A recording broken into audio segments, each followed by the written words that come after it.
Marco നല്ലൊരു പടം. കാരണം ഈ ഉണ്ണിമൂന്നന്റെ പടങ്ങൾ വരുമ്പോൾ മാത്രം എന്തെങ്കിലും കുറ്റം കണ്ടുപിടിച്ച് അതിനെ ഡീഗ്രേഡ് നടക്കാവുന്ന കുറെ എണ്ണം ഉണ്ട്. ഉദാഹരണം പറയുകയാണെങ്കിൽ മേപ്പടിയും വന്നപ്പോൾ അത് സംഘിപ്പടം എന്ന് പറഞ്ഞു. ഇപ്പോ മറ്റേ മാളികപ്പുറം വന്നപ്പോൾ സംഘിപ്പടം അത് ഭക്തിപ്പടം എന്നൊക്കെ പറഞ്ഞ അതിനെ കുറെ കുറ്റം പറഞ്ഞു. അപ്പോൾ ഉണ്ണിമൂന്നന്റെ പടം വരുമ്പോൾ മാത്രം ചൊറിയുന്ന കുറെ എണ്ണം ഉണ്ട്. അപ്പോൾ ഈ പടത്തിൽ അങ്ങനെ വലിയ അങ്ങനെയുള്ള പറയാനുള്ള കുറെ കാരണങ്ങളൊന്നുമില്ല.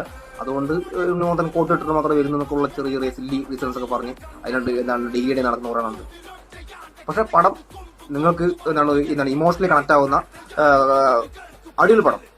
ഇപ്പോ ഞാൻ ഈ അടുത്ത് ഈ മലയാള സിനിമയിലും അല്ലെങ്കിൽ മലയാള സിനിമയിൽ ഇതുവരെ ഇത്രയും ബ്രൂട്ടൽ ആയിട്ടുള്ള വയലൻസ് ഉള്ള ഒരു സിനിമ വന്നിട്ടുണ്ടെന്ന് തോന്നുന്നില്ല.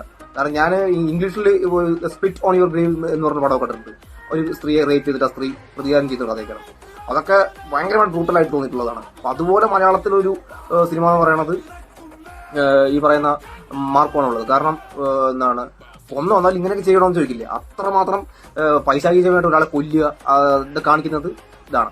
പിന്നെ ഈ പടത്തിൽ എനിക്ക് നെഗറ്റീവ് എന്ന് തോന്നിയിട്ടുള്ള കാര്യം എന്ന് വെച്ച് കഴിഞ്ഞാൽ ഇപ്പൊ നായകൻ ജയിച്ചു കഴിഞ്ഞാലോ നമുക്കൊരു ഇതുണ്ടാവും.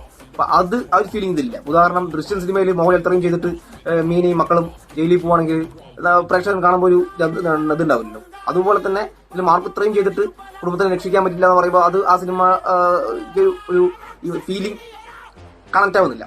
അത് ഒഴിച്ചു കൊടുത്തിട്ട് ഞാൻ പടം ഇടില്ല.